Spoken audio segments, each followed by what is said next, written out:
خدا اس بات وہاں پر اس سب ہماری نجات فرمائے گی. آئیے اپنا آخر اپنی اور ساری کائنات کی مرکز عقیدت حضور محسن انسانیت مالک جنت و حضریتوں کے غمخار آقا نامدار مدینے کے تابعدار مصطفیٰ علیہ رحمت شمع بسم ہدایت علی سے بھی کساں شارہ ساسے جذبندہ آمنہ کیا روح فینا جناب محمد رسول اللہ صلی اللہ علیہ وسلم کی بارکہ کے گھربار میں جی لگا کر آواز ذلت اللہ پاک کی نظریں پیش کرے. اللہم صلی اللہ سیدنا محمد سید القلوب وزوائها وعافظ الذات وصفائها ومن الانسان وازدهارها وعلى آله وصحبه وبارك وسلم. پڑھے الصلاة والسلام علیکہ یا رسول اللہ. الصلاة والسلام علیکہ یا حبیب اللہ.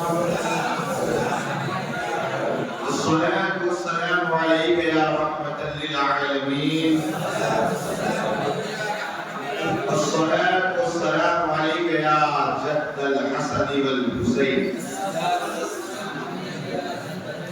الصلاة والسلام علیکہ یا شفیع المذنبین. وعلى آلك وأصحابك يا نور الله صلى الله تعالى عليه وسلم. حضور سید عالم شفیع عالم رحمت عالم جان عالم صلی اللہ علیہ وسلم فرماتے ہیں انه لا يدل على الحوض يوم القيامة ما أعرفهم إلا بكثرة الصلاة علي في دار الدنيا. حضور ارشاد فرماتے ہیں کل میدان محشر میں حوض کوثر پر رہوں گا. کچھ لوگ حوض کوثر پر آئیں گے, میں انہیں دنیا میں مجھ پر جو کثرت سے درود پاک پڑھتے تھے کثرت درود پاک کی وجہ سے انہیں پہچان لوں. آپ سوچیں قیامت کے دن 120 صفحے ہوں گے سارے انبیاء کرام. کتنے ہوں گے؟ 120. اور 40 صفوں میں 1,24,000 کروڑ انبیاء ہیں. سب کی امت ایک صرف 40 لائن میں 40 صفوں میں آ گئی. تنہا حضور کی امت 80 صفوں میں ہے. آپ سوچیں کتنی بڑی تعداد ہوگی. لیکن جب ایک صحابی نے عرض کیا یا رسول اللہ صلی اللہ علیہ وسلم قیامت کے دن نوح علیہ السلام سے لے کر عیسیٰ تک سارے انبیاء کرام کی امتیں ہوں گی, یا رسول اللہ آپ پہچانیں گے کیسے؟ آپ پہچانیں گے کیسے؟ آقا علیہ السلام نے ارشاد فرمایا میں اپنے امتی کو پہچان لوں گا. اس کے حضور پہچانیں گے کیسے؟ آقا نے ارشاد فرمایا میری امت کی اعضائے وضو چمکتی ہیں. اس لیے وضو کرنا کرو تو اچھے سے کیا کرو. اچھے انداز میں سنت کے مطابق کرنے کو فٹافٹ یہ ہو کر کے نکل گئے, ایسا نہیں. کیوں؟ اچھے انداز میں وضو کرو گے آپ کا چہرہ اور ہاتھ اور دل سب کچھ چمک جائے گا. اور ایک ذریعہ تو یہ ہوا کہ حضور کہتے ہیں میں اس کی کثرت صلات کی وجہ, ایک تو وضو کی وجہ سے اور دوسرا فرماتے اس کو دنیا کے اندر جو مجھے پر کثرت سے ضرورت پڑتا تھا اس وجہ سے کل قیامت کے دن اسے پہچان لوں. حضور سے اپنے تعلقات کو بڑھانا پہچان بڑھانا ہے نا. عاشقوں کی طرح ضرور سنا دو صلی اللہ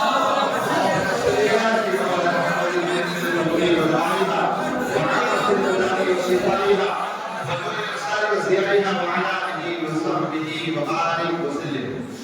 شاعر کہتا ہے اسلام کی متا کو بچایا حسین نے. سبحان اللہ بولنے میں کیوں اللہ کا ذکر اس طرح کیا کرو لوگ آپ کو دیوانہ کہیں. شرم اس میں شرم نہیں, اس میں کوئی شرم نہیں کرنا. یہ اگر آپ شرماتے ہو نا یہ حیاء شیطانی کیا ہے اور ایک ہے حیاء رحمانی. آپ گناہ کے قریب جا رہے ہیں ضرور ہے یار میں اپنے رب کو کیا چہرہ دکھاؤں, یہ حیاء رحمانی. اور اگر نیکی آپ کرنے جا رہے تو یار لوگ کیا کہیں گے, داڑھی رکھنے میں شرم محسوس کرتے حیاء شیطانی. سبحان اللہ بولنے میں اگر شرمانا تو حیاء شیطانی. سنتے نا تو حیاء شیطانی سے ہے کہ حیاء رحمانی. تو اگر دیکھتے ہیں کہ سبحان اللہ کتنے آپ کا زور سے نکلتا ہے. اسلام کی مقام کو بچایا حسین نے, اسلام کی مقام کو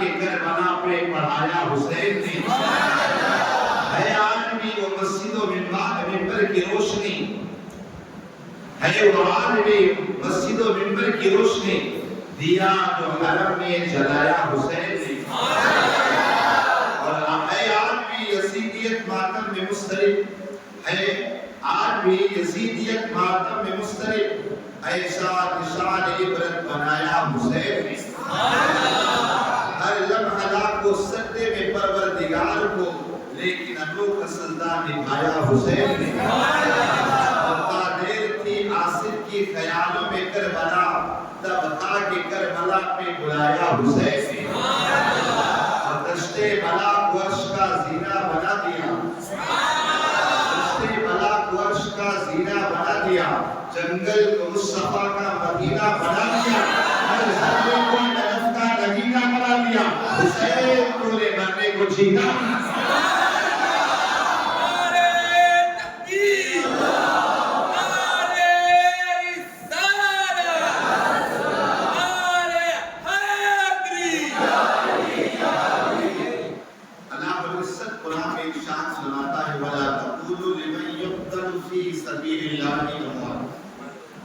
اللہ کی راہ میں قتل کیے جائیں گے شہید، انہیں ہوتا ہے بلکہ وہ زندہ ہے اور ان کی زندگی کا تمہیں شعور نہیں، ان کی زندگی کا تمہیں شعور نہیں۔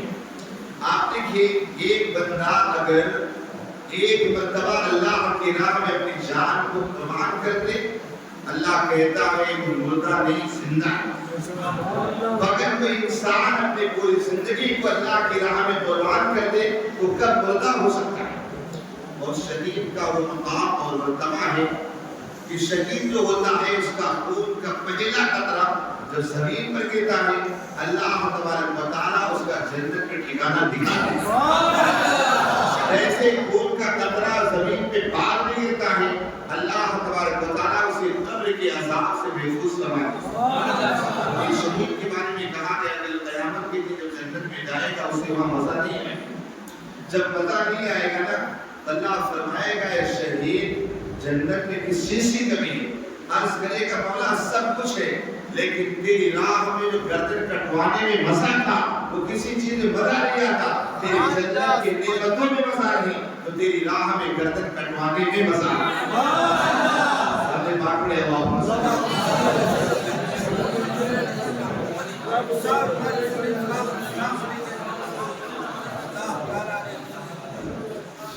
حسین ملت اسلامیہ سن 60 ہجری 22 رجب المرجب کو حضرت امیر معاویہ رضی اللہ تعالیٰ عنہ کا وصال ہوتا ہے اور آپ کی جگہ پر آپ کا ناقص بیٹا یزید تخت سلطنت پر بیٹھتا ہے۔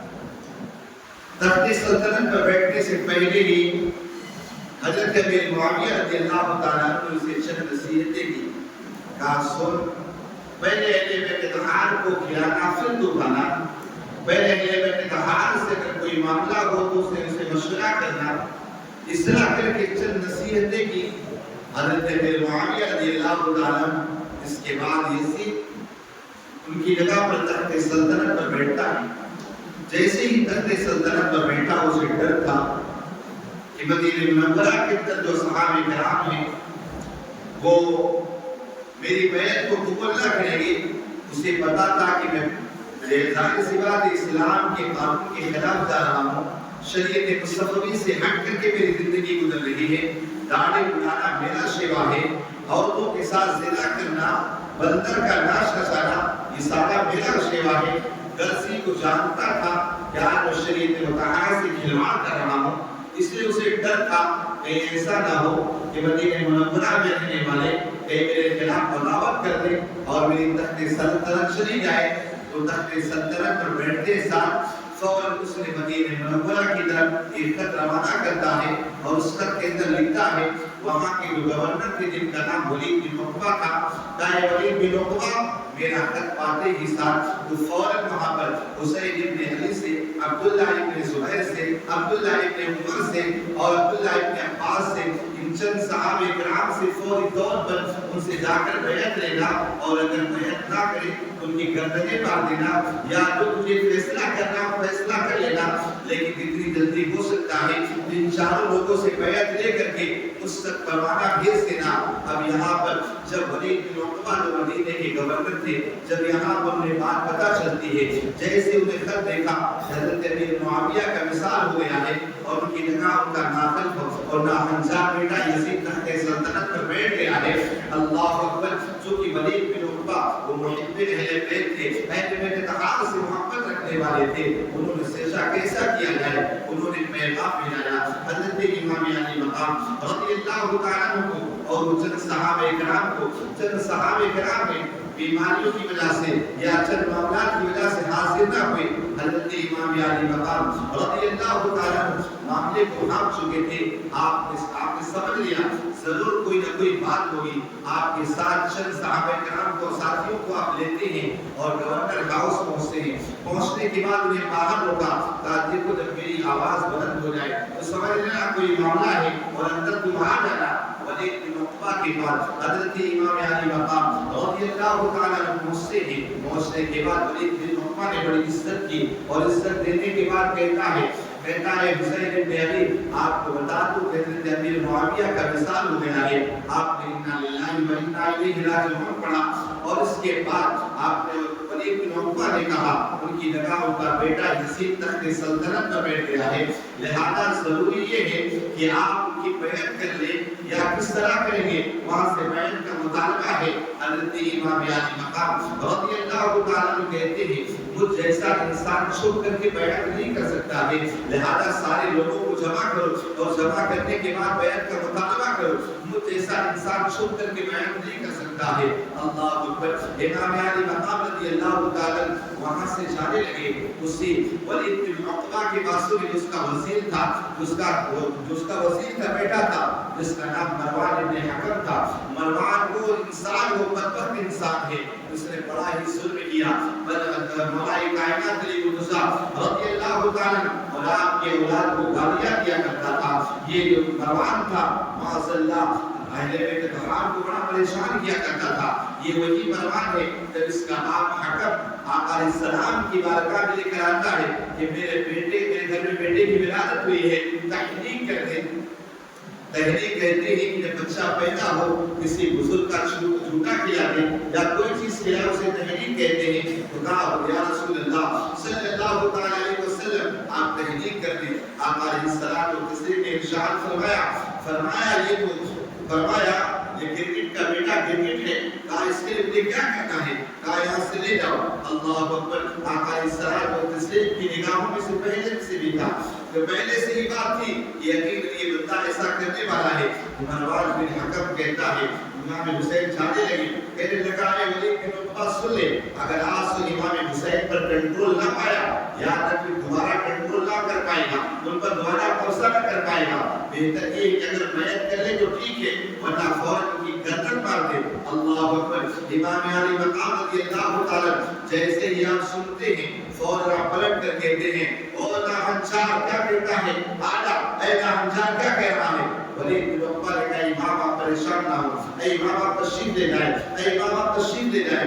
امام علی مقام رضی اللہ تعالیٰ وہاں ولید بن عقبہ کے پاس سے آتے ہیں، گھر والوں کو جمع کرتے ہیں، گھر والوں کو جمع کرنے کے بعد کہتے ہیں اب آقا کریم صلی اللہ علیہ وسلم کی امت نے ہمارے لیے مدینے میں رہنا دشوار کر دیا ہے، لہذا مدینہ ہمیں چھوڑنا ہوگا، مدینے سے ہمیں مکے میں چلے جائیں گے، وہاں جا کر کے دادی خدیجہ رضی اللہ تعالیٰ کا گھر ہے، وہاں جا کر کے زندگیاں گزار لیں گے۔ گھر والوں کو سمجھاتے ہیں، کہا آج اسلام کے معاملات کو اسلام اور شریعت کے ساتھ یزید کھلواڑ کر رہا ہے، کہا اگر یہاں نہ چھوڑیں گے تو ظاہر سی بات ہے شہر رسول کے اندر آپ کو خرابہ ہوگا، لہذا ہم یہاں سے ہجرت کر کے یہاں سے چلے جائیں گے۔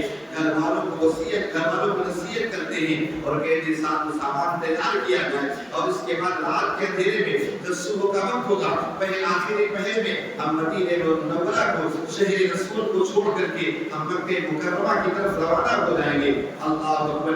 امام علی مقام رضی اللہ تعالی اپنے گھر والوں کو نصیحت کرتے ہیں. نصیحت کرنے کے بعد دبے قدموں کے ساتھ آپ جنت البقیع میں آتے ہیں.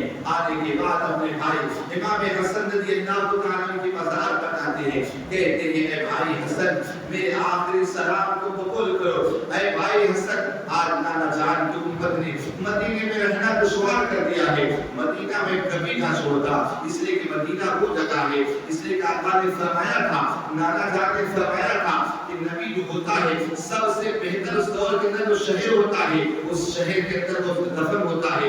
تو میرے آقا صلی اللہ علیہ وسلم سید الانبیاء ہیں امام الانبیاء ہیں سرور کائنات ہیں. آقا علیہ الصلوۃ والتسلیم سارے شہروں میں جو سب سے اچھا شہر جسے مدینہ کہتے ہیں جس کی آب و ہوا میں اللہ نے شفا رکھا ہے. اے بھائی حسن آج اس شہر رسول کو چھوڑ کر مجھے جانا پڑ رہا ہے. اگر مجھے ایسی مجبوریاں نہ دی نانا جان کی دین کی عبادت کی اگر ضرورت نہ پڑتی تو کبھی بھی حسین کبھی آخری دم تک کبھی مدینہ منورہ کو نہ چھوڑتا.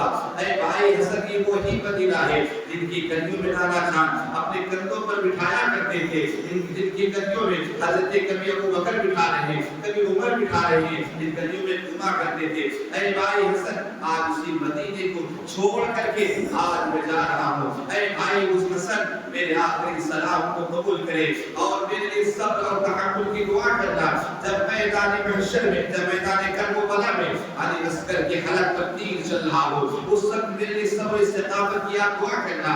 وہاں جب امام قاسم کی لاش کی بے حرمتی کی جائے اس وقت جا کر کے میرے صبر استقامت کی دعا کرنا. المختصر یہ حضرت امام حسن رضی اللہ تعالی عنہ کی قبر انور پر امام علی مقام رضی اللہ تعالی اپنا آخری سلام پیش کر کے اب وہاں سے آتے ہیں. آنے کے بعد اپنی جان کی قبر پر آتے ہیں. وہ ماں جو کبھی بیٹے کی آنکھوں میں آنسو نہ دیکھی ہو آج بیٹے کی آنکھوں میں آنسو ہے. عرض کرتے ہیں ماں حسین کا آخری سلام قبول کرو. اے ماں حسین کا آخری سلام قبول کرو. اس لیے کہ ماں جس نانا جان نے جس مشن کے لیے جس شریعت کو بچانے کے لیے پرورش کیا تھا نانا جان نے جس مقصد کے لیے پالا تھا آج اس مقصد کو پائے تک پہنچانے کا وقت آ گیا ہے.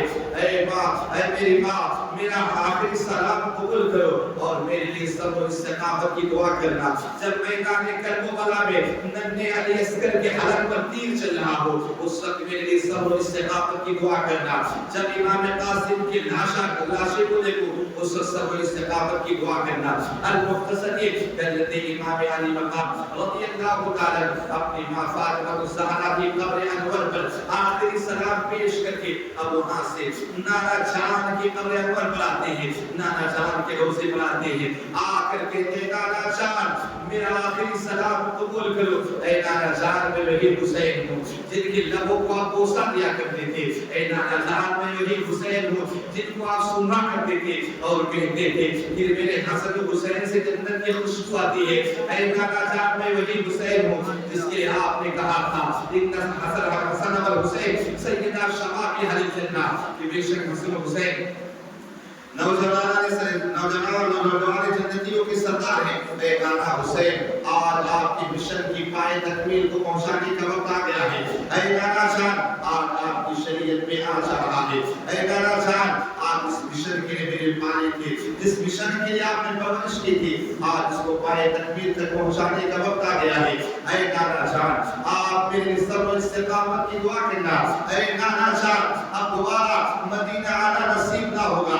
اے نانا جان میرا آخری سلام قبول کرو. ذرا رسم تصور میں آ کر کے سوچے ذرا ایک انسان اگر پردیس جاتا ہے کمانے کے لیے اس کی آنکھوں سے آنسو جاری ہو جاتے ہیں. بار بار پلٹ کر دیکھتا رہتا ہے. رسم سے تو یقین ہوتا ہے کہ دوبارہ آنا ہوگا لیکن امام حسین کو پتا ہے کب میں دوبارہ پلٹ کرتا ہوگا. اس لیے کہ امام حسین رضی اللہ تعالیٰ کی شہرت پہلے سے ہو گئی تھی کہ میدان کربلا میں شہید کیے جائیں گے. وہاں پر چھوٹے چھوٹے بچوں کے ساتھ شہید کر دیے جائیں گے. اللہ اکبر. امام علی مقام رضی اللہ تعالی نانا جان کی قبر انور پر اس انداز میں روتے ہیں. اللہ اکبر. ایک روایت کے مطابق امام حسن رضی اللہ تعالی عنہ وہاں پر آپ کی آنکھ لگ جاتی ہے. آقا صلی اللہ علیہ وسلم قبر انور سے باہر تشریف لاتے ہیں, اپنے رانوں پر امام حسن حسین کے سر کو رکھتے ہیں اور وہاں پر امام حسین رضی اللہ تعالی دعا کرتے ہیں, اے مولا جب بہان انہا علی اسکر جب اس کے حلق پر تیر چلے, اے مولا میرے حسین کو صبر دے دینا. جب وہاں پر علی اکبر کی لاش کو روکا جائے میرے حسین کو صبر دے دینا. اے پروردگار عالم وہاں جب بچوں پر ظلم کیا جائے, جب حسین کے لشکر کو شہید کیا جائے, کہا وہاں پر صبر کی, میرے حسین کو صبر کی توفیق عطا فرما. میرے آقا صلی اللہ علیہ وسلم اگر چاہتے نا امام حسین کو اس سے بچنے کی دعا کرتے تھے خدا کی بارگاہ میں, لیکن میرے آقا کو ساری باتیں بتاتے کہ میرا حسین یہاں صبر کر کے ایسا امتحان دے گا کہ دنیا تک لوگ یاد کریں گے کہ امام حسین نے ایسی قربانیاں دی ہے کہ دوبارہ کوئی اپنے آپ کو حسین کی طرح کیا حسین بننے یا حسین کی طرح ہونے کبھی دعویٰ نہ کرے گا. اللہ اکبر. امام علی مقام رضی اللہ تعالی اپنے نانا جان کی قبر انور پر آخری سلام پیش کرتے ہیں. آخری سلام پیش کرنے کے بعد اپنے گھر تشریف لاتے ہیں. گھر والے یہاں پر ساتھ و سامان تیار رکھتے ہیں. امام علی مقام رضی اللہ تعالی رات کے آخری پہر میں مدینہ منورہ سے مکہ مکرمہ کے لیے نکل رہے ہیں. اللہ اکبر. آپ کے نانا جان دین کو پھیلانے کے لیے مکے سے مدینہ آئے تھے اور اسی دین کو بچانے کے لیے امام حسین مدینے سے مکے جا رہے ہیں. اللہ اکبر. آج اس شہر رسول کو چھوڑ کر امام علی مقام رضی اللہ تعالی جا رہے ہیں. پلٹ کر نانا جان کے روضے کو دیکھ رہے ہیں, شہر رسول کو دیکھ رہے ہیں. یا اللہ اب دوبارہ اس شہر میں آنا نصیب نہ ہوگا. امام حسین رضی اللہ تعالی مدینے سے مکے کی طرف روانہ ہوتے ہیں. یہاں مکے والوں کو پتہ چل جاتا ہے کہ نواز رسول وہاں مدینے سے مکے آ رہے ہیں. اب یہاں پر عورتیں ہیں اپنے بچوں کو بتا رہی ہیں کہ میرے بچوں سنو, جو کہ ماؤں کی عادت تھی رات میں سونے کے وقت اپنے بچوں کو لوریاں سنایا کرتی تھی, صحابہ کے واقعات سنایا کرتی تھی, آقا علیہ السلام کو تسلیم کی سیرت بتایا کرتی تھی, آقا صلی اللہ علیہ وسلم کے طریقہ کار کو بتایا کرتی تھی کہ لوگ آقا علیہ السلام کھاتے تھے, آقا علیہ السلام بات کرتی تھی, آقا علیہ السلام اس طرح چلا کرتے تھے. آقا کا طریقہ یہ تھا غرض یہ کہ ہر انداز آقا علیہ السلام کا ان کی مائیں بچوں کو سکھایا کرتی تھی. کاش آج ایسا ہمیں بھی ہو جائے, آج ہماری بھی بیویاں کاش ہمارے بچوں کو ایسی تعلیم دے, ایسی چیزوں کو بتائیں, صحابہ کی سیرت بتائیں, نماز رسول کی سیرت بتائیں. اللہ اکبر. جب آج آقا حسین مدینے سے مکے آ رہے, مکے کی عورتیں کہہ رہی ہیں اے میرے بچوں سنو, آج اگر آپ کو دیکھنا ہے کہ آقا کس طرح کھاتے تھے حسین کو دیکھ لینا, آقا اسی طرح کھاتے تھے. آقا اگر دیکھنا ہے تو آقا کس طرح چلا کرتے تھے, حسین کس طرح چلتے تھے اسی طرح آقا علیہ السلام چلا کرتے تھے. غرضی کا آقا علیہ السلام کے اگر ایک ادا کو دیکھنا ہے, نواز رسول حسین کو دیکھ لینا, آقا کی یاد آ جائے گی, وہ طریقہ کار پتہ چل جائے گا. المختصر امام علی مقام رضی اللہ تعالی آپ وہاں سے مدینہ منورہ سے آ کر کے مکہ مکرمہ پہنچتے ہیں. یہاں پہنچنے کے بعد چونکہ یہاں پر بھی جو وہاں کے گورنر تھے وہ بھی محیط میں اہل بیت تھے اور یہاں پہلے سے بہت سارے صحابہ کرام ہجرت کر کے آ گئے تھے. انہوں نے مدینے کے حالات کو بھاپ لیا تھا کہ یہاں ہمارے لیے رہنا دشوار ہو جائے گا. اللہ اکبر. حضرت عبداللہ ابن زبیر, عبداللہ ابن عباس, عبداللہ ابن عمر بڑے بڑے صحابہ کرام یہاں مکی آ گئے اور یہاں آ کر کے وہ وزیر ہو گئے, کہا یہیں پر اپنی زندگی گزار دیں گے. اللہ اکبر. جب یہ حضرت امام علی مقام رضی اللہ تعالی آپ یہاں مکے کی سرزمین پر آ گئے, یہاں کوفے کی سرزمین پر پتہ چل گیا کہ کوفہ کے اندر لوگوں کو پتہ چلا کہ امام حسین رضی اللہ تعالی نے یزید کے بیعت کو قبول نہیں کیا ہے. آپ وہاں سے ہجرت کر کے مدینے سے مکے آ گئے ہیں.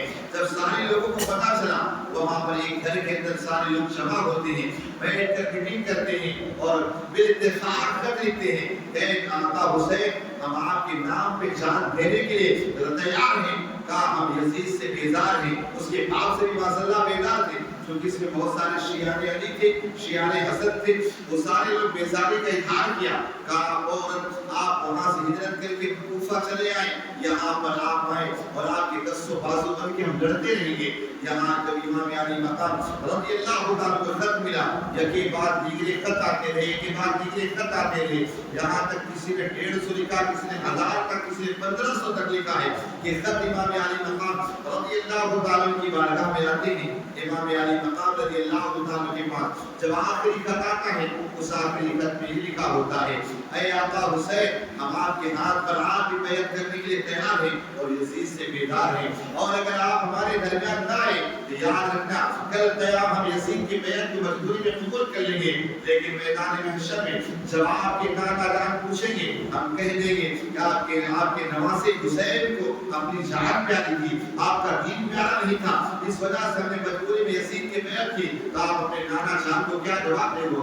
اللہ اکبر۔ امام حسین رضی اللہ تعالیٰ نے جیسے یہ خط دیکھا، اب کوئی حجت اور کوئی بات باقی نہ رہی، آپ نے کہا اب میں یہاں سے ہجرت کر کے کوفے کی طرف جاؤں گا۔ جیسے صحابہ کرام کو پتہ چلتا ہے، بڑے بڑے صحابہ کرام کو فوراً دوڑے دوڑے آتے ہیں، آ کر کہتے ہیں اے آقا حسین، کیا آپ کوفیوں سے باخبر نہیں ہیں؟ کوفی کوفیوں کا کوئی اعتبار نہیں ہے، ان کوفیوں نے آپ کے بابا جان مولا کائنات کے ساتھ بے وفائی کی، امام حسن کے ساتھ بے وفائی کی، ان کا کوئی بھروسہ نہیں ہے، ان کا کوئی بھروسہ نہیں ہے، آپ ان کی باتوں میں نہ آئیں، آپ آقا علیہ السلام کی ایک نشانی ہے، لہذا ہرگز کوئی کوفہ نہ ڈالے دیں گے۔ تو کہا میں اپنے آقا کو کیا جواب دوں گا، نانا جان کو کیا جواب دوں گا؟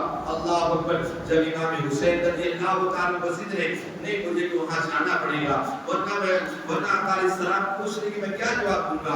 آخر کار حضرت عبداللہ ابن زبیر، عبداللہ ابن عمر، بڑے بڑے صحابہ کرام نے کہا اے آقا حسین ایک کام کریں، آپ وہاں تشریف نہ لے جائیں، بلکہ آپ اپنی جگہ کسی کو نائب بنا کر کے، اپنا خلیفہ بنا کر کے وہاں بھیج دیں، اور وہاں کے حالات کو دیکھنے کے بعد وہاں سے خط لکھیں، اگر حالات سازگار رہے تو فوراً پھر آپ چلے جانا، ورنہ یہی مکے میں رہ کر اپنی زندگی کو گزار دینا۔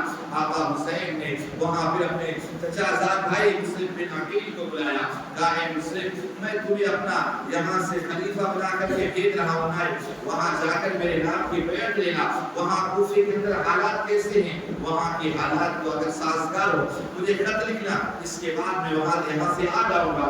حضرت امام مسلم رضی اللہ تعالیٰ فوراً تیار ہو جاتے ہیں، لیکن ان کے ساتھ ان کے 2 بچے محمد ابراہیم کو بھی تیار ہو جاتے ہیں، لیکن حضرت امام مسلم کہتے ہیں اے بچوں، وہاں جانا راستے میں اتنی سخت دھوپ ہوتی ہے، پانی کا معاملہ ہوتا ہے، شدت کی پیاس لگتی ہے، بہت سارے مسائل ہوتے ہیں، اللہ اکبر، لہذا تم وہاں نہ جاؤ۔ حضرت امام مسلم نے منع کیا، تو دونوں بچے آ کر کے آقا حسین کی بارگاہ میں عرض کرتے ہیں اے آقا حسین، بابا حسین، آپ بابا جان کو کہہ دیں ہمیں بھی ساتھ لیتے جائیں، ورنہ ان کی یاد ستائے گی، لہذا ہمیں ساتھ میں لیتے جائیں۔ آقا حسین نے کہا مسلم، بچوں کو ساتھ میں لیتے جاؤ۔ اب حضرت امام مسلم رضی اللہ تعالیٰ وہاں سے آپ اپنے دونوں بچوں کو لیتے ہیں، سیدھا مدینہ منورہ آتے ہیں۔ مدینہ منورہ آ کر آقا علیہ السلام کو تسلیم کے روضے پہ حاضری دیتے ہیں، اور اس کے بعد وہاں سے ایک راستہ بتانے والے کو اپنے ساتھ میں لیتے ہیں، اب کوفے کی سرزمین کی طرف امام مسلم رضی اللہ تعالیٰ روانہ ہو جاتے ہیں۔ روایتوں میں یہ آتا ہے وہاں جو راستہ بتانے والا تھا شدت کی پیاس کی وجہ سے مر جاتا ہے۔ امام مسلم رضی اللہ تعالیٰ المختصر کوفے کی سرزمین پر پہنچتے ہیں۔ جب کوفہ پہنچتے ہیں، کوفے والوں نے دیکھا کہ وہاں نواسے رسول آ چکے ہیں، سب نے کہا مرحبا یا ابن رسول اللہ، مرحبا یا ابن رسول اللہ، سارے لوگ اس طرح مرحبا کہتے ہیں۔ حضرت امام مسلم رضی اللہ تعالیٰ وہاں ابو عبیدہ کے گھر جا کر کے آپ رکھتے ہیں، جا کر معلوم وزیر وہاں رکھتے ہیں۔ اس کے بعد جیسے لوگوں کو پتا چلا کہ حضرت امام حسین رضی اللہ تعالیٰ نے اپنے چچا زاد بھائی مسلم بن عقیل کو یہاں اپنی جگہ نائب بنا کر بھیجا ہے، اور اس کے بعد حالات اگر سازگار رہے تو چند دنوں کے بعد حضرت امام حسین رضی اللہ تعالیٰ نے تشریف لائیں گے۔ حضرت امام مسلم رضی اللہ تعالیٰ امام حسین کے نام پر بیعت لیتے، ایک دن میں تقریباً 12,000 لوگوں نے امام مسلم رضی اللہ تعالیٰ کو کے ہاتھوں پر امام حسین کے نام کی بیعت کی، 12,000 افراد نے۔ جب امام مسلم رضی اللہ تعالیٰ نے یہ حال دیکھا، آپ نے فوراً خط لکھا، کہا آقا حسین اتنی جلدی کیا ہے، آپ یہاں آ جائیں، یہاں کے حالات سازگار ہے۔ کوفیوں کو بڑا وفادار پایا، بڑا محبت کرنے والا پایا ہے، لہذا اے آقا حسین جیسے یہ میرا خط آپ کو ملے فوراً آپ کوفے کی طرف روانہ ہو جانا۔ امام مسلم رضی اللہ تعالیٰ آپ وہاں سے فوراً یہاں خط روانہ کرتے ہیں۔ اللہ اکبر! اب وہاں کے جو گورنر تھے جن کا نام نعمان بن بشیر تھا، وہ ظاہر سی بات محب اہل بیت تھے، صحابی تھے، کبار صحابی میں سے تھے۔ نعمان بن بشیر وہاں کچھ سختی نہ کرتے۔ آپ نے جمعہ کے دن کہا، اے کوفہ والوں، کہا یاد رکھو یہ جو آپ کام کر رہے ہو اس سے یزید خوش نہیں ہوگا، لہذا میں اس معاملے میں کچھ نہیں کہتا ہوں۔ نعمان بن بشیر نے کہا، وہاں پر ایک یزیدی بیٹھا تھا، وہ کہنے لگا، اے نعمان بن بشیر تم بڑے کمزور ثابت ہو رہے ہو، یہاں پر دیکھ نہیں رہے ہو، اگر یزید کو پتا چلے گا جناب تمہارا کیا حشر کرے گا؟ کہا اس کی نگاہ تو بڑے کمزور معلوم ہوتے ہو، ورنہ تو یہ چاہے امام مسلم کو گرفتار کرو، پکڑ لو اور یزید کی بیعت لو۔ لیکن حضرت نعمان بن بشیر کہتے ہیں، اے ناجان تم نے کیسا مشورہ دیتا ہے، کیا میں اپنی عاقبت اور اپنی آخرت کو تمام کو برباد کر لوں؟ کہا بھلے میں کمزور ثابت ہوں، کمزوری کی حالت میں خدا کی بارگاہ میں پیش ہوں، لیکن نواز رسول کے ساتھ کوئی ایسا قدم اٹھاؤ یہ مجھے ہرگز گوارا نہیں ہے۔ اللہ اکبر! اب نعمان بن بشیر نے جب اس طرح کہا، وہاں اس یزیدی نے فوراً ایک خط لکھا۔ خط لکھنے کے بعد کہا، اے یزید فوراً یہاں پر نعمان بن بشیر کو معزول کر دے اور ان کی جگہ پر کسی اور کو یہاں پر کا گورنر بنا دے تاکہ وہ حالات کو کنٹرول کر لے، ورنہ تیرے ہاتھ سے کوفہ کیا پورا علاقہ بگڑتا چلا جائے گا۔ جیسے ہی اس یزید نے خط کو پڑھا، فوراً ہی اس نے اپنے وزیر سے مشورہ کیا کیا کرنا چاہیے۔ اس کا وزیر جو تھا سیجون تھا، اس وزیر نے کہا، جو یہودی بھی تھا، وہ کہنے لگا، اے یزید سن لے، اگر تو چاہتا ہے تیری تخت سلطنت بچ جائے، میں جانتا ہوں یہ بصرہ کی سرزمین پر عبید اللہ ابن زیاد، یہ وہی عبید اللہ ابن زیاد ہے جو ولد الزنا ہے، جس کے بارے میں کئی صحابہ کرام نے کہا تھا۔ یہ عبید اللہ ابن زیاد بصرہ کا گورنر تھا اور یزید سے تھوڑی غلطن تھی، لیکن جب یہ معاملہ آیا تو سارے معاملات ٹھیک ہو گئے۔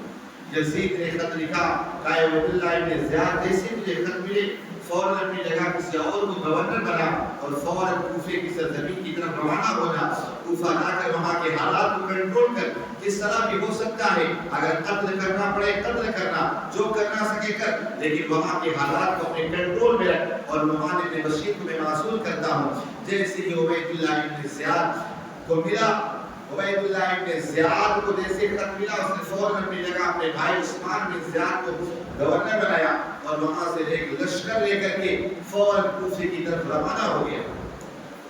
یہ خبیث سے پہنچتا ہے نا کوفے کے باہر ہی، تو وہاں سے راستہ چھین کر وہاں پر قافلے کو رکتا ہے اور 20 اپنے ساتھ سپاہیوں کو لیتا ہے، لباس جو رہتا ہے حجازی عربیوں والا لباس رہتا ہے، اور بالکل رات کا جو ٹائم ہوتا ہے نا بالکل مغرب کا وقت، اسی ٹائم میں داخل ہوتا ہے۔ اللہ اکبر! ہر طرف سے آواز آتی ہے، مرحبا یا امام رسول اللہ۔ سب نے سوچا امام حسین آ رہے ہیں، کیونکہ امام حسین کا انتظار کیا جا رہا تھا۔ عبید اللہ ابن زیاد دیکھتا جا رہا تھا، دیکھتا جا رہا، قوم کا نوازے نکال رہا، قوم کو ان کے نعرے لگا رہا، یہاں تک کہ گورنر ہاؤس میں پہنچا تو سارے لوگ سوچنے لگے حضرت مسلم بن عقیل تو وہ عبید کے گھر پر ہے، لیکن یہاں پر جب کیوں جا رہا؟ جیسے گورنر ہاؤس میں پہنچتا ہے، اپنے سر سے اس نقاب کو ہٹاتا کپڑے کو، آئے لوگوں سن لو، میں حسین نہیں عبید اللہ ابن زیاد، کہا مجھے یزید نے یہاں کا گورنر بنایا ہے۔ اس کے بعد گیا نعمان بن بشیر کے پاس، کہا میں تمہیں، کہا تم کھاتے یزید کا ہو، گن گاتے مسلم کی، گن گاتے امام حسین کی، کہا تمہیں شرم نہیں آئی؟ کہا میں امام حسین کا ہی کھاتا ہوں، انہیں کے صدقے کھاتا ہوں۔ کہا مجھے یزید وزید کا کچھ پتا نہیں۔ کہا یہ لو آپ معذوری کا پروانہ، کہا کوئی بات نہیں۔ نعمان بن بشیر نے وہاں سے ہونے کو چھوڑا اور عبید اللہ ابن زیاد گورنر بن جاتا ہے کوفے کا۔ عبید اللہ ابن زیاد گورنر بنتے ہی ساتھ پورے کوفے کے اندر جو بڑے بڑے افراد تھے، وہاں کے جو جس قبیلے کے سردار تھے، سارے قبیلے کے سرداروں کو جمع کیا اور جمع کرنے کے بعد کہا سن لو، اگر تم لوگوں نے یزید کی فرما برداری کی، یزید کے مطابق چلے تو سمجھ لو تمہاری بیوی کبھی بیوی بیوہ نہیں ہوگی، بچے یتیم نہ ہوں گے، ورنہ یاد رکھو سب کو سخت سے سخت سزا دو۔ ایسی اس نے تقریر کی، بہت سارے لوگ ڈرے بھی، بہت سارے لوگ متاثر۔ بہرحال عبید اللہ ابن زیاد اس طرح ایک فرمانہ جاری کر دیا۔ اب ادھر حضرت امام مسلم رضی اللہ تعالیٰ عنہ کو پتہ چل گیا کہ لوگوں کو پتہ ہے، عبید اللہ ابن زیاد کو بھی پتہ چلا کہ وہ ہوئے صفی کے گھر پہ ہوئے، صفی کے گھر پہ وہاں سے آپ چل کر کے حضرت حاجی بن عروہ کے گھر جاتے، حاجی بن عروہ کے گھر جا کر قیام پذیر ہو جاتی۔ اب ادھر عبید اللہ ابن زیاد پتہ کروانا کہ مسلم کہاں ہے، لیکن کوئی پتہ نہیں چلا۔ اس نے 3000 درہم دے کر ایک نقل شامی غلام کو دیا، کہا کسی بھی طرح جا کر کے مسلم کا پتہ لگاؤ کہ مسلم ہے۔ اب وہ آیا، کوفے کی جامع مسجد میں نماز پڑھ رہا ہے، دیکھ رہا ہے، یہاں تک عشاء کی نماز ہو گئی، سارے لوگ چلے گئے۔ وہاں ایک حضور کے صحابی مسلم بن سجا کے نورانی چہرہ کا داڑھی تھی، وہاں سکون کے ساتھ نماز پڑھ رہے تھے، کوئی وظیفے میں لگے تھے۔ یہ میں قلامی شامی جو غلام تک پہنچا، کہا آپ مجھے بتا سکتے ہیں کہ حضرت امام مسلم کہاں ہے؟ کہا مجھ سے کیوں پوچھتے اور کسی سے پوچھو، مجھ سے کیوں پوچھتے؟ کہا مجھ سے کس طرح پوچھتے؟ وہ کہنے لگا آپ کے چہرے سے اہل بیت حاضر کی محبت ٹپک رہی ہے، مجھے پہلے بیت سمجھ میں آ رہے ہیں، اور میں بھی وہی پہلے بیت کو اہل بیت حاضر سے محبت کرنے والا ہوں، اور میں 3000 درہم لے کر آیا تھا تاکہ امام مسلم کے ہاتھوں کو چومتا، جا کر 3000 درہم جا کر ان کی خدمت میں پیش کرتا، اس لیے آیا تھا۔ حضرت مسلم بن اوسدا اس کی فضیلت میں آ گئے، اسے لے کر کے حضرت حاجی بن عروہ کے گھر آئے، وہ آ کر مکہ آ کر امام مسلم کے ہاتھوں کو چوما، آ کر کے 3000 درہم بھی پیش کیا۔ اس کے بعد صبح کو آتا، رات تک وہاں بیٹھا، ساری خبر لے کر عبید اللہ ابن زیاد کو پہنچاتا۔ عبید اللہ ابن زیاد نے خط لکھا، ایک پیغام بھیجا، حاجی بن عروہ کو کہا ہم ملنا چاہتے ہیں، لیکن حاجی بن عروہ نے بیماری کا بہانہ کر کے نہ گئے، لیکن چونکہ دونوں کے پرانے تعلقات تھے، اب عبید اللہ ابن زیاد اور حاجی بن عروہ کی۔ اب اس کے بعد جب 2 دن ہو گئے تو سخت لطف اس نے حاجی بن عروہ کو کہا آئیے گا۔ حاجی بن عروہ نے سوچا یوں ہی ملاقات کے لیے ہوگا۔ حضرت حاجی بن عروہ وہاں گئے، پہنچنے کے بعد جیسے ہی سلام کیا تو عبید اللہ بن زیاد کا چہرہ بگڑا ہوا، اس نے سلام کا جواب نہ دیا۔ اللہ اکبر، حاجی بن عروہ نے کہا کیا بات ہے میرے سلام کا جواب نہ دیا؟ اب عبید اللہ بن زیاد کہتا ہے اے حاجی تم نے اپنے گھر میں یزید کے خلاف سازشوں کا اڈا بنا رکھا ہے، تم نے اپنے خلاف یزید کے خلاف بغاوتیں کرنے والے ہو، یزید کے خلاف فوج تیار کر رہے ہو۔ حاجی بن عروہ نے کہا کیسی بات کرتے؟ کہا کوئی کون مسلم بن عقیل کون کیا کہنا چاہیے؟ کہا حاجی بن عروہ زیادہ جھوٹ نہ بولو، میں اللہ میں غلام کو جیسے پیش کیا، حاجی بن عروہ کے ہاتھ رہ گئے، آنکھیں پھٹی کی پھٹی رہ گئی، یا اللہ یہ کیا ہو گیا؟ اب آپ کے پاس کوئی حجت نہ تھی۔ حاجی بن عروہ کو کہنے لگا اب میں تمہیں سخت سے سخت سزا دوں۔ حاجی بن عروہ نے کہا اگر تم نے سزا دے گا تو میرے قبیلے والے بھی مجھے نہ چھوڑیں گے۔ حاجی بن عروہ کو کھڑا ہوا اور مارنا شروع کر دیا، یہاں تک کہ حاجی بن عروہ کو اس نے قید کر دیا۔ اب پورے کوفے کے اندر ایک بات شور ہو گئی کہ حاجی بن عروہ کو شہید کر دیا گیا، حاجی بن عروہ کو شہید کر دیا گیا۔ جب یہ بات ہو گئی تو ان کے قبیلے والے آئے، آ کر کے گورنر ہاؤس کا گھیراؤ کیا۔ گورنر ہاؤس کا گھیراؤ جب کر لیا نا تو عبید اللہ ابن زیاد جو مکار فریب تھا، خبیث تھا، وہ سمجھ گیا کہ اس طرح بات نہ بنے گی۔ اس نے قاضی شریح کو بلایا، اور قاضی شریح کو بلانے کے بعد جو دیکھ باپ پڑھے اللہم صلی اللہ علیہ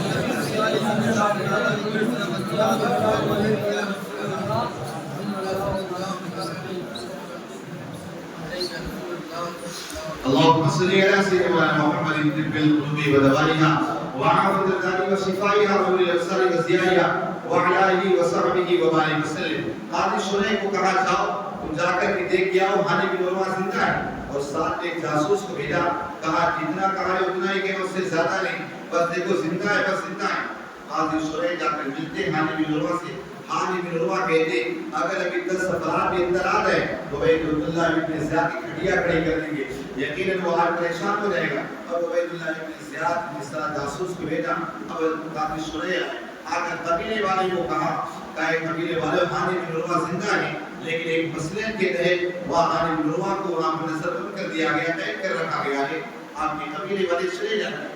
اس کے بعد صبح ہوتی ہے، حضرت امام مسلم رضی اللہ تعالیٰ 40,000 کا لشکر لے کر کے گورنر ہاؤس کا گھیراؤ کرتے ہیں۔ اگر اسی وقت آپ صرف ایک حکم دیتے، اینٹ سے اینٹ بجا دی جاتی، لیکن نواز رسول کا یہ طریقہ نہیں تھا، بلکہ وہ لوگ پہلے حجت قائم کرتے، جب وہ نہ مانتے، جب اس چیز پر آتے، وہاں مسلم بن عقیل رضی اللہ تعالیٰ عنہ نے وہاں پر دیکھا، گورنر ہاؤس کا گھیراؤ کیا، سارے سپاہی کے حکم دے ہم کسی گھٹیا کھڑی کر دیں، لیکن اللہ اکبر عبید اللہ ابن زیاد بڑا مکہ فریقی تھا، اس نے بڑے بڑے لوگوں کو گرفتار کیا تھا، سب کو چھت پہ لے گیا اور کہا آپ نے کہے تو قبیلے والے چلے جائیں ورنہ ایک ایک کر کے گردن مار دی جائے گی۔ صحیح سے قبیلے والے سنتے جاتے، سردار کہتے اپنے گھر جاؤ، اپنے گھر جاؤ، یہاں تک کہ وہاں سے لوگ چھٹنا شروع ہوئے، چھٹنا شروع ہوئے، یہاں تک کہ جب مغرب کا وقت ہوتا ہے، حضرت امام مسلم رضی اللہ تعالیٰ آپ نماز مغرب کے لیے کھڑے ہوتے ہیں، جیسے ہی سلام پھیرتے ہیں، کیا کہ کوئی بندہ نہیں ہے، سارے کے سارے غائب ہو گئے۔ اللہ اکبر! آپ سوچے ذرا رسم تصور میں لائیں، اگر آپ کہیں پردیس میں ہوں، وہاں آپ محبتوں کا دعویٰ کریں، اچانک سارے دروازے بند کر دیں، وہاں اندھیرا نظر آئے، آپ پر کیا بیتے گی؟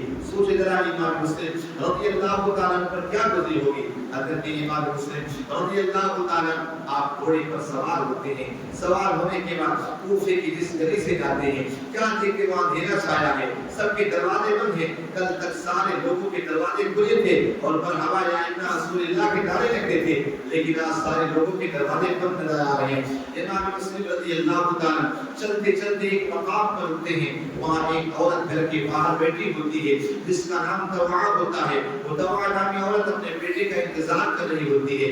حضرت امام مسلم رضی اللہ تعالیٰ اس عورت کے پاس پہنچتے ہیں، پہنچنے کے بعد کہتے ہیں بھائی جان پانی ملے گا کیا؟ عورت گھر کے اندر سے پانی لاتی ہے، پانی پلاتی ہے، واپس برتن رکھ کے آتی ہے، کیا دیکھتے امام مسلم رضی اللہ تعالیٰ کھڑے ہیں، کہا نوجوان پانی پی لیا تو جاؤ نا، تمہارا کیا کام ہے، اپنے گھر کو جاؤ نا۔ امام مسلم رضی اللہ تعالیٰ کہتے ہیں اے بھائی جان میرا کوئی گھر نہیں ہے، میں یہاں پہ یار و مددگار ہوں، یہاں میرا کوئی گھر نہیں ہے، کوئی منزل نہیں ہے۔ کہا کون ہوں؟ کہا میں امام مسلم ہوں، مسلم بن عقیل ہوں، اللہ کے رسول کے نواسا ہوں۔ کہا اگر آج مجھے پناہ دے دو گے تو کل قیامت کے دن میرے نانا رسول اللہ تمہیں پناہ دیں گے۔ وہ وہی پہ اہل بیت تھی، فوراً اپنے گھر کے اندر لے جاتی ہے، لے جا کر اچھے ناد میں خدمت کرتی ہے، ساری چیزیں کرتی ہے۔ رات کا وقت ہوتا ہے، اس کا بیٹا جو لاہن جار کوا کا بیٹا تھا گھر میں اندر آتا ہے، لیکن جب اپنی ماں کو دیکھتا ہے کہ میری ماں بار بار اس کمرے میں آ رہی ہے، بار بار اس کمرے میں جا رہی، سمجھ جاتا کوئی معاملہ ہے، تو اس نے ضد کر کے پوچھا، اس کی ماں نے کہا بیٹا در حقیقت بات یہ ہے آج ہمارے نصیبے چمک اٹھے ہیں، ہم بڑے خوش نصیب ہیں کہ آج ہمارے گھر پر نماز رسول امام مسلم بن عقیل آتے ہیں، ہماری نسبت چمک گئی ہے۔ اللہ اکبر! وہ ناہنچار بیٹا کہنے لگا اے ماں، کہا عبید اللہ ابن زیاد مسلم کو تلاش کر رہا ہے، لہذا اپنے گھر میں تم نے پناہ کیوں دیا ہے؟ اللہ اکبر! وہ عورت کہنے لگی، کہا سن یہاں آج نواز رسول کو تو یہاں پہ راضی کر لے، کل قیامت کے دن میرے آقا راضی ہو جائیں گے، میرے آقا صلی اللہ علیہ وسلم تجھ سے راضی ہو جائیں گے، لہذا جا کر گھبرا نہ کرنا۔ لیکن جب دنیا کے لالچی انسان ہوتے ہیں، انہیں اپنی آخرت اور دین کی کوئی فکر نہیں ہوتی ہے۔ وہ نوا نامی عورت کا بیٹا صبح ہوتے ہی ساتھ فوراً پہنچتا ہے، محمد بن اشعث کو جا کے بتاتا ہے، جو عبید اللہ ابن زیاد کا بڑا خاص آدمی تھا، کہا ہمارے گھر میں مسلم بن عقیل یہاں پر پناہ گزین ہے، یہاں پر مسلم بن عقیل یہاں پر موجود ہے۔ اللہ اکبر!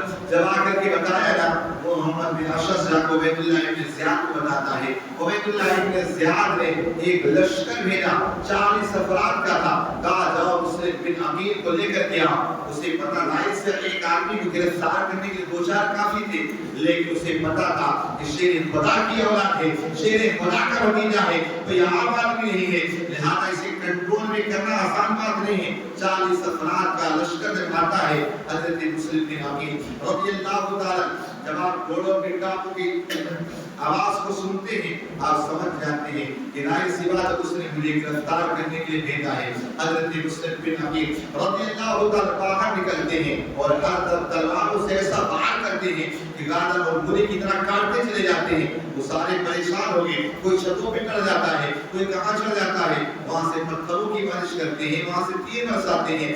آخرکار امام مسلم رضی اللہ تعالیٰ عنہ پر ایک بندے نے ایسا وار کیا کہ آپ کا ہونٹ کٹ جاتا ہے۔ اللہ اکبر۔ امام مسلم رضی اللہ تعالیٰ پھر بھی آپ کو بہادری کی جوہر دکھاتے ہیں۔ امام مسلم رضی اللہ تعالیٰ کو سمجھ گیا محمد بن اسد اتنا آسان نہیں ہے کہ تم کا قبضے میں لائے، کہا اے مسلم بن عقیل ہم تجھے پناہ دیتے ہیں، ہم تجھے پناہ دے کے امان دیتے ہیں۔ کہا مجھے تیرے امان کی کوئی ضرورت نہیں، کہا بھروسہ رکھو ہم تمہیں امان دیتے ہیں۔ جب اس طرح امان کہا حضرت امام مسلم رضی اللہ تعالیٰ عنہ نے آپ نے اپنی تلوار کو اپنے دستے میں رکھ لیا۔ اس کے بعد وہاں آیا، آپ کو گرفتار کر کے عبید اللہ ابن زیاد کے پاس لے جایا جا رہا ہے۔ راستے میں ایک انسان نے، ایک یزیدی نے آپ کی تلوار چھین لی، کہا انا للہ و انا الیہ راجعون، کہا یہ میرے ساتھ پہلا دھوکہ ہے، یہ میرے ساتھ پہلا دھوکہ ہے۔ اللہ اکبر۔ امام مسلم رضی اللہ تعالیٰ عنہ کو المختصر یہ عبید اللہ ابن زیاد کے پاس لایا گیا۔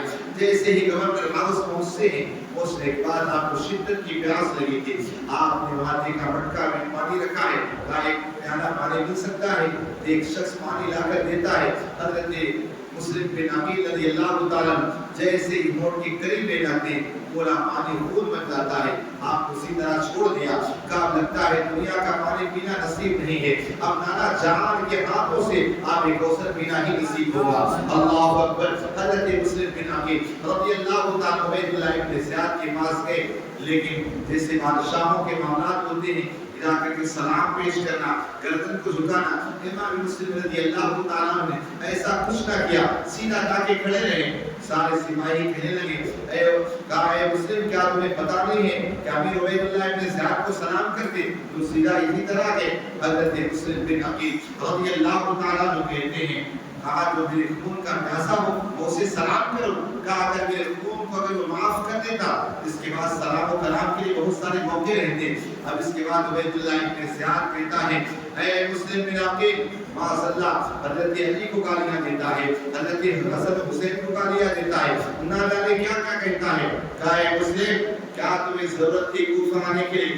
یہاں لوگ بڑے پیار اور بڑی محبت سے رہ رہے تھے، آ کر کے ان کے درمیان تمہیں نفرتیں ڈال دی، ان کے درمیان لڑائی اور جنگ کروانے کے لیے آ گئے۔ امام مسلم رضی اللہ تعالیٰ کہتے ہیں عبید اللہ ابن زیاد خاموش رہا، کہا ہمیں خط دینے کے لیے لوگوں نے بلایا ہے، ہم یوں ہی نہیں آ گئے۔ عبید اللہ ابن زیاد نے کہا مسلم شریف نہ پڑھو، بنو مکے مدینے کے اندر بیٹھ کے جب شراب پیتے تھے ماشاءاللہ، جب تمہیں اس وقت نانا جان کی شریعت یاد نہ آئی، آج بڑے شریف بنے گھومتے ہو۔ المختصر اس نے بہت ساری حجتیں کی، امام مسلم رضی اللہ تعالیٰ نے ساری چیزوں کا جواب دیا۔ اب اس کے بعد حضرت امام مسلم رضی اللہ تعالیٰ نے دیکھا کہ قریب میری شہادت ہو جائے گی، آپ نے پورے مجمع میں دیکھا کہ کوئی ایسا بندہ مل جائے اسے چند وصیتیں کر دوں۔ وہاں دیکھا عمرو بن سعد بیٹھا تھا، سعد بن وقاص جنتی آدمی کا عشرہ مبشرہ میں سے جنتی آدمی کا جہنمی بیٹا وہاں بیٹھا تھا۔ حضرت امام مسلم نے کہا بس بن سعد ادھر آ، میری کچھ وصیت کو سن لے۔ وہاں عبید اللہ ابن زیاد ایسی قتل و غارت کے سارے لوگوں پر اس طرح روک دبا بیٹھ گیا، کوئی جرأت نہ کر۔ عمرو بن سعد دیکھنے لگا عبید اللہ ابن زیاد کی طرف۔ عبید اللہ ابن زیاد نے کہا سننے میں کیا جانا تھا سن لو، اس کے بعد پورا کرنا تمہارے اوپر ہو۔ امام مسلم رضی اللہ تعالیٰ نے کہا ہے عمرو بن سعد میری 3 وصیتیں، پہلی وصیت یہ کہ میں نے فلاں انسان سے 700 درہم لیا ہے، اس کا قرضہ میری زنا اور میرا گھوڑا اور میری تلوار بیچ کر اسے دے دینا۔ اور اس کے بعد دوسری وصیت یہ ہے کہ میرے مرنے کے میرے شہید ہونے کے بعد میرے جسم کو میرے لاشیں کو دفنا دینا۔ اور تیسری بات تو یہ ہے، کہا امام حسین کو میں خط لکھ چکا ہوں کہ کوفے کے حالات بڑے سازگار ہیں، اس وجہ سے فوری طور سے آپ آ جائیں تو آپ ایک خط لکھ کر بھیج دیں کہ کوفی لوگوں نے بے وفائی کی ہے، لہٰذا آقا حسین اب کوفہ نہ آئے۔ اب تینوں وصیتیں آہستہ کیے تھے، لیکن عمرو بن سعد سب کے سامنے جا کر کھول دیتا ہے۔ عبید اللہ ابن زیاد کہتا کیا وصیتیں ہیں؟ کہا پہلی وصیت تو یہ ہے کہ کہا امام مسلم نے یہ کہا ہے کہ میرا 700 درہم میرے قرضہ ہے، میرا گھوڑا اور میری زین اور میرے تلوار کو بیچ کر دے دینا۔ عبید اللہ ابن زیاد نے کہا عمرو بن سعد امام قاسم کے قتل ہونے کے بعد ساری ہمارے مالک ہم اس سے نہیں دیں گے. ہاں اگر تمہیں اپنی طرف سے قرض ادا کرنا تمہیں اختیار. کہا رہے گی دوسری بات کہ امام حسین رضی اللہ عنہ کی طرف خط لکھنا تو یاد رکھو اگر ہم نے بلائیں گے نہیں اگر آئیں گے ان کی ہم آنے سے روکیں گے بھی نہیں اور اس کے بعد جو ہوگا اللہ کا. اور کہا رہے گی وصال ان کے قتل ہونے کے بعد لاشیں کو دفن کرنا تو یاد رکھ امام مسلم قتل کرنے کے بعد ان کی لاشیں کے ساتھ ایسی بے حرمتی کروں گا کہ کوفے کی سرزمین میں کوئی آواز اونچی نہ کر سکے کوئی کچھ نہ کر سکے. کہا ہر کس اس کو دفنا دینا. اس کے بعد امام مسلم رضی اللہ تعالیٰ عبید اللہ بن زیاد دیکھتا ہے سامنے کھڑے سپاہی جو آرڈر دیتا ہے مسلم کو اوپر لے جاؤ لے جا کر کے گورنر ہاؤس کی چھت پر لے جا کر کے وہاں سے قتل کر دو گردن مار دو اور لاشیں کو چوراہے میں لے جا کے ٹانگ دو اور ایسی بے حرمتی کرے اور آنے جانے والے دیکھتے رہیں جو امیر معاذ اللہ یزید کی خلاف کرے گا باتوں کو نہ مانے گا اس کا خوش نہیں ہونے. حضرت امام مسلم رضی اللہ تعالیٰ گورنر ہاؤس کی چھت پر لے جا کر کے آپ کی گردن کو جدا کر دیا. انا للہ و انا الیہ راجعون. اللہ اکبر. امام مسلم رضی اللہ تعالیٰ کی لاش کے ساتھ بے حرمتی کی گئی. اللہ اکبر. تاریخ لکھنے والوں نے ایسے ایسے الفاظ لکھے ہیں کہ بیان کرنے کی طاقت نہیں. امام مسلم رضی اللہ تعالیٰ کی صلاح اس نے بے دردی کے ساتھ شہید کر دیا. اب اس کے بعد امام مسلم رضی اللہ تعالیٰ اس وقت جواب ہانی بن عروہ کے گھر کے امام نے اپنے دونوں بچے محمد ابراہیم کو قاضی شریح کے گھر بھجوا دیا. قاضی شریح کے گھر میں تھے. ان دونوں بچوں کی شہادت انشاءاللہ کل سماعت کریں گے. اب اس کے بعد حضرت امام قاسم کی شہادت کے بعد ہانی بن عروہ کے بارے میں عبید اللہ بن زیاد نے کہا کہ ہانی کو لے جاؤ لے جا کے بازار میں سرے عام قتل کرو. سرے عام لے جا کے قتل کر دو. حضرت ہانی بن عروہ رضی اللہ تعالیٰ عنہ کو لے کر کے سپاہی جاتے ہیں. ہانی بن عروہ نے تلوار چھیننا چاہا. یا آپ نے آواز بھی دکھائی میرے قبیلے والوں کل تک اتنا میرے لیے پریشان تھے کہاں ہو. آپ نے قبیلے والے کو آواز دیتے بہت آواز دیتے لیکن کہیں سے کوئی آواز نہیں آئی کوئی جواب نہیں دیتا. عبید اللہ بن زیاد کا اتنا زیادہ روب و دبدبا خوف بیٹھ گیا تھا کہ وہاں پر کوئی آواز بھی نہ دیتا تھا. یہاں بن عروہ یہاں تک ان کو بھی لے جایا جاتا ہے اور سرے عام بازار میں آپ کو بھی گردن کو جدا کر دیا جاتا ہے. انا للہ و انا الیہ راجعون. اس طرح کر کے آپ دیکھیں امام مسلم رضی اللہ تعالیٰ عنہ کو یہ دنیا کے کتے کے خبیث لوگ تھے. ان لوگوں نے حضرت امام مسلم رضی اللہ تعالیٰ عنہ کو بے دردی کے ساتھ شہید کر دیا. انشاءاللہ آگے بھی گفتگو اور امام مسلم رضی اللہ تعالیٰ عنہ کے بچوں کی گفتگو انشاءاللہ آپ حضرات کل سماعت فرمائیں گے. اللہ پاک ہم سب کو خیر سلام اور توفیق عطا فرمائے. وآخر دعوانا الحمد للہ رب العالمین.